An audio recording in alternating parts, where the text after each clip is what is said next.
Most of the Spider-Man Beyond the Spider-Verse has been scrapped because of creative reasons. I mean, how hard can it be to make a movie? I'm a 3D artist and I can make a Spider-Man movie in under an hour. All I need to do is record a background and slap a Spider-Man 3D model on top of it.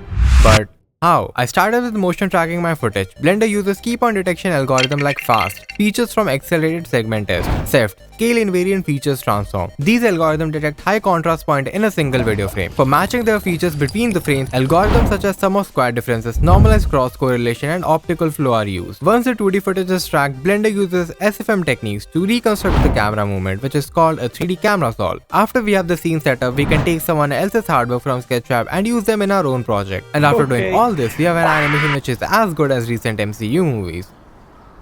Anyways, I can't remake a shot from the movie cause Sony has a big red button on their desk, and if they press it, instead of getting an ice cream, my video will be new. So the closest thing I can do is take inspiration from it. To me, some of the coolest shots in the movie was when Gwen was facing her dad, this real life grocery store, and the black and white world of Spider-Man. How do I pronounce this?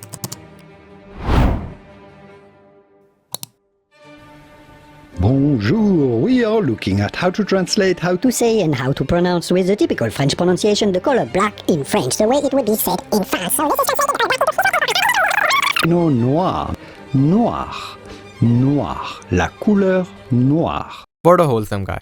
Anyways, the black and white world of Spider-Man Noir. I'm also a big fan of the short film The Witness from the series Love, Death and Robots, so I will also try to use its art style in my animation.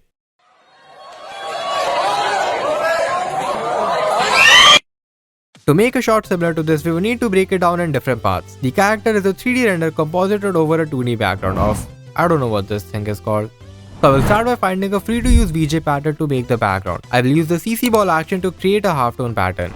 Then I will add diffusion using the looks plugin. The background is done. Now it's time to make the 3D character. I used Dash 3D to make a female character, brought it into Blender, exported it to Mixamo, rigged the character, exported the character back to Blender, then exported the rigged character again and imported it to Cascade where I animated it. Then exported the animated character to Blender and exported it again in Olympic file format so I could simulate cloths over it. Let that sink in. We have our character, we have the cloth simulated over it, and the shot is done, except it's not. We do not have any lights in the scene yet, so I will render the background we just created in After Effects and import it in my scene so that the character interacts with the background realistically. But we still didn't have a storyline, so after using my peanut brain to its fullest, I came up with an idea. My animation will show an intense chase only to be revealed that they were doing all this for the last pizza slice. For our next shot, I will make the background in Photoshop and render out my characters from the side profile. First, we will add a gradient ramp to make the character a silhouette, add some noise and animate them using Puppet Warp. To make our background cooler, I will use the plugin Pixel Sorter, and after some post-processing, this shot is done. Moving on to Spider-Man Noir. For creating the black and white world, I will use the Inkwood 2.0 shader. But for it to look how it's supposed to look, we will have to switch render engines from Cycles to Eevee. But why? Here's why. If you go to the Stanford courses of computer graphics, in the first chapter itself, we learn about something called Monte Carlo path tracing.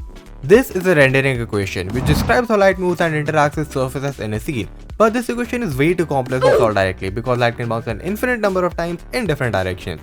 That's where Monte Carlo path tracing comes in. Instead of solving the equation exactly, it randomly shoots light rays and averages the results. This works because of something called the Monte Carlo integration, which is just a fancy way of saying if you can't calculate something exactly, just take a bunch of random guesses and average them to get close to the right answer. Now that I'm done being a Stanford professor, I will render out my foreground using Cycles and the background using Eevee. Eevee skips complex physics and uses rasterization, meaning it projects 3D objects onto a 2D screen and fakes lighting. And after doing all this work, we get this. Matte black with a finish, cruising at my city, yeah, the fans got me winning. Topping out 130, hit a pedal and a kick it. Mess some short turns, but I turn it and a drip. So what? I might have some heavy days,